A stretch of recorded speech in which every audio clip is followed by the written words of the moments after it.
Welcome to John's Tech and Travel. Today I'm at Valley Forge National Park in Valley Forge, Pennsylvania, not far out of Philadelphia. In 1777, George Washington, General Washington at the time, decided to winter over the American troops here in Valley Forge, Pennsylvania. Over 12,000 people were involved in camping here, and it became the fourth largest city in America at the time. Valley Forge National Park is located in southeastern Pennsylvania. If you're visiting the Philadelphia area, this park is a great place to learn about the United States War for Independence. You are probably aware that in the summer of 1776, the Second Continental Congress met in Philadelphia. The Second Continental Congress was a meeting of representatives from the 13 British colonies in North America. On July 4th, they voted to adopt the Declaration of Independence. This important document announced that these united colonies are, and of right ought to be, free and independent states, that they are absolved from all allegiance to the British Crown, and that all political connection between them and the state of Great Britain is, and ought to be, totally dissolved. As you might imagine, King George III was not amused, perhaps because the body of the Declaration of Independence is basically an indictment of the king for the injustices he had enacted upon the colonies. Trouble had already been brewing in the British colonies. In 1775, the king ordered Sir Thomas Gage to take action against patriots who were stirring up trouble. There were several other skirmishes between British forces and colonials who did not favor rule from outside forces and wanted to cut ties with England.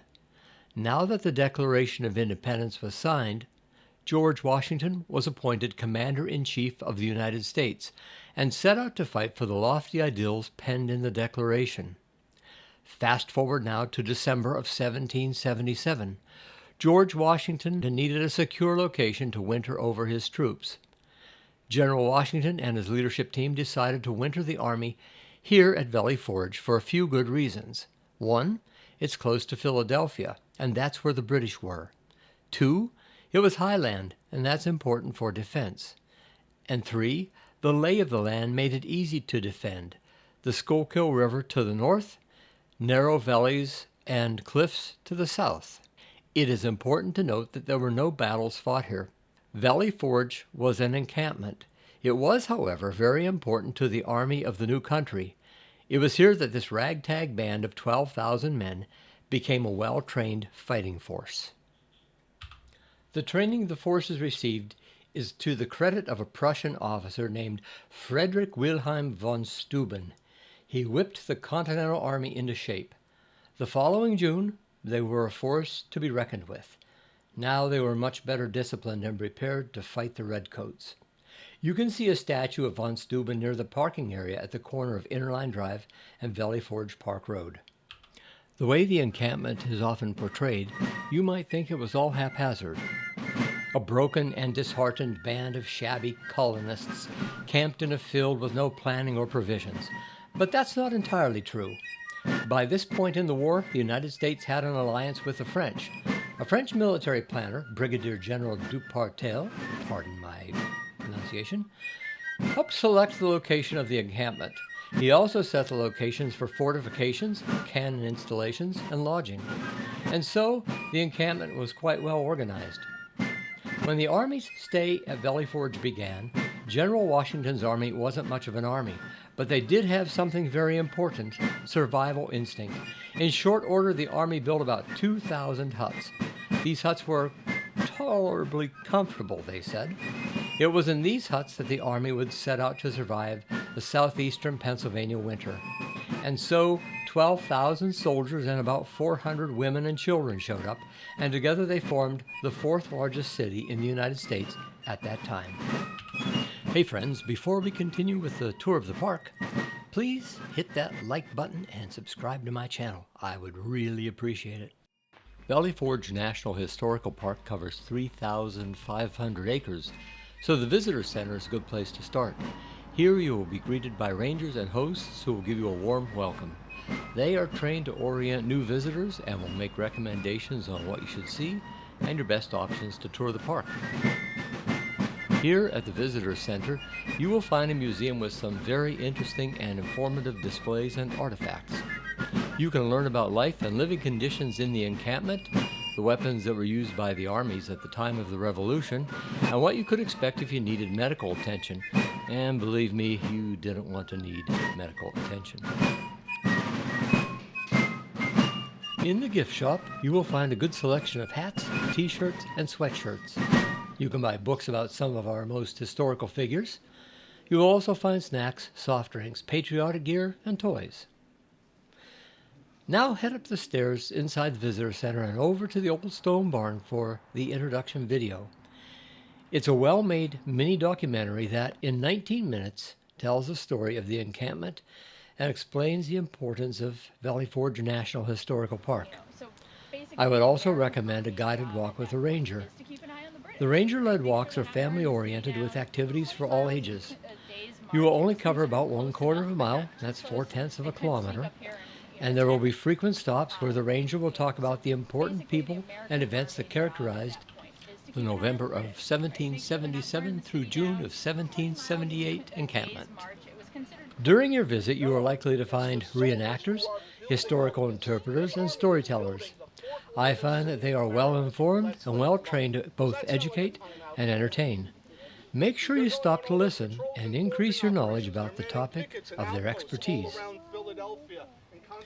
After that, there are a number of options. If you want to hang out for a while and visit some of the highlights of the park, you can walk the paths or drive the roads and stop where you like. If you would like a tour where you can learn more about this military encampment, consider a trolley tour. Trolley tours last about 90 minutes and leave from the visitor center 3 times each day. Note that the time of departure varies throughout the year. If you are into history and want to make your visit a deep dive into the roots of the Continental Army, you have several good options. At the visitor center, you can pick up a CD and follow the driving route. It's about a 10-mile drive to tour the park. As an alternative to the CD, you can stream the audio tour. The cost for audio streaming is $8.95. If you like to ride bicycle, there are bikes for rent at the encampment store. If you're a walker, you can power your own tour with a convenient cell phone guide. Online sites like Get Your Guide and Viator offer guided tours. If you are staying in Philadelphia, you can book a tour that leaves from the city and returns you to the city later that day. You might also consider GPS-enabled, self-guided driving tours. I like the technology, and this is my favorite way to go. You drive to a point, and the app automatically gives you the information you need. Then the app guides you to the next point. It's like having a tour guide in your car with you. You can purchase access to the tour for under $15, and it's a quick download. No matter how you tour the park, it will soon be obvious that many of the park's neighbors enjoy the paths and trails daily. There are many miles of trails that can be used for walking, running, biking, or just a leisurely stroll. No matter how you tour Valley Forge, make sure you visit George Washington's headquarters. It provides some insight into the Commander-in-Chief's life during this important time in American history. You can also stop by the Iron Forge, which is a part of the property where Washington lived during this time. Make sure to leave time to visit the Washington Memorial Chapel. The chapel is an active Episcopal church that was built in the early 1900s. The sanctuary, surrounding buildings, and grounds are packed with patriotic symbolism. It was built to honor those who gave their lives for American independence. The stained glass windows tell the story of freedom. While the windows over the altar depict the life of Christ, the window over the main entrance depicts the life of George Washington. There are 13 windows that represent the original 13 colonies. The story told in the windows traces the history of the United States from a uniquely Christian perspective. If you can, schedule a tour of the chapel. Check the chapel's website for scheduling. You should be aware that the chapel is not a part of the National Historical Park. While you are there, you should observe the rules of church protocol. Well, you might recall that earlier I said that you didn't want to have to need medical help. On December 12, 1799, George Washington wasn't feeling well. He had served as Commander-in-Chief of the Continental Army. He had served 2 terms as President of the United States, and now he was living full-time at his beloved home, Mount Vernon. Doctors were called, and from their records we know that they removed about 5 pints of blood from this great man. 2 days later he said, "'Tis well," and he died. He was 67 years old. President Washington's illness and death have been debated over the years, but many believe that he would have survived the illness. He died from the massive amounts of blood that were removed from his body.